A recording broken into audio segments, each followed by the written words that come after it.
Would you like to know how to answer the interview question, what's your expected salary? You've come to the right place because in today's video, I'm going to share with you how to best answer this question.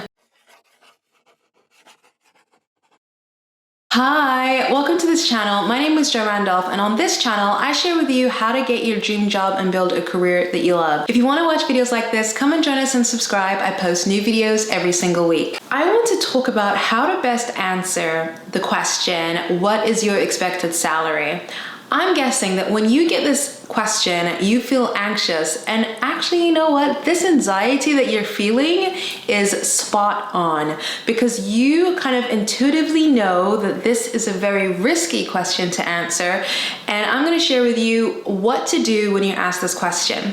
So did you know, for example, that companies in many countries are actually not allowed to ask you what your current salary is? And the reason being is that sometimes if you tell a company what you're currently earning, they can use that figure to lowball you when you interview for the position. Now, I also personally had this experience where one time I was interviewing for a job and they asked me what I was earning and I gave them a figure, and after I got the job offer, they gave me the exact same figure as what I was earning, and I was just like, no, this job is supposed to give me a new opportunity, but it's also supposed to increase my salary. Now, once I learned how to negotiate and I used my negotiation tactics, I was able to increase the offer salary from what it was literally by 40%.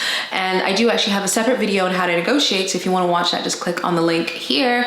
But the point is that often if you give a value that is way too high, maybe you're being unrealistic, or maybe you're working for an organization that doesn't have a big budget, you could actually miss out on an opportunity to work at a company that could be the perfect fit for you simply because you gave them the wrong number. And if you give them a low number, well, what will end up happening is that they will choose a low number. That's why I actually recommend that instead of answering the question, you don't answer it. And like, what? I'm supposed to answer this question. Well, think about yourself kind of like a politician.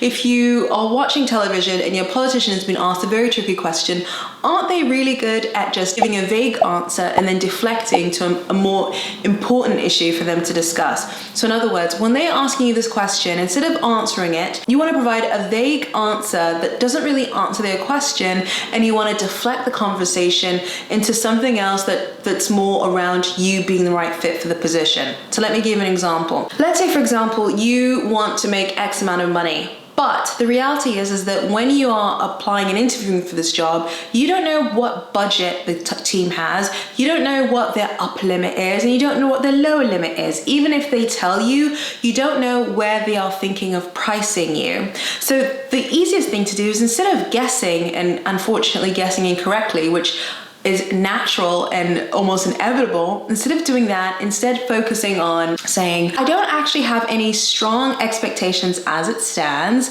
I really applied to work at this company because I believe this could be the right fit for me. I believe that your mission or your purpose or the person that you're looking for, the task that you want me to do, this is something that I'm very passionate about.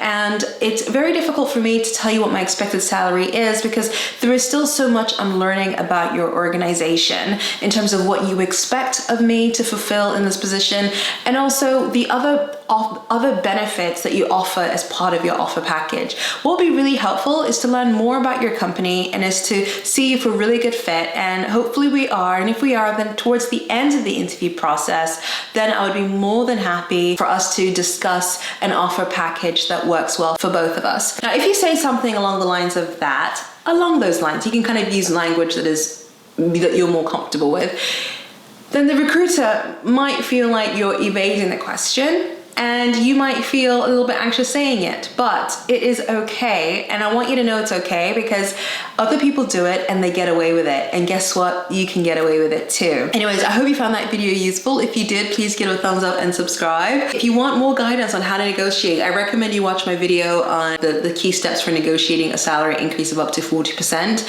I also have a program if you're looking to pass your interviews and give such powerful answers in your interviews that you actually get a salary increase of up to 40%. If you want to check out that course, click on the link in the description box below. Anyways, thank you so much for watching. I would love to know, how do you feel when you're asked what's your expected salary? Leave a comment in the box below and I shall see you again next week. All right, bye. Thank you so much for watching this video. If you like this video, hit the like button and subscribe to my channel for new videos, and click the bell button in order to get notified whenever I post new videos.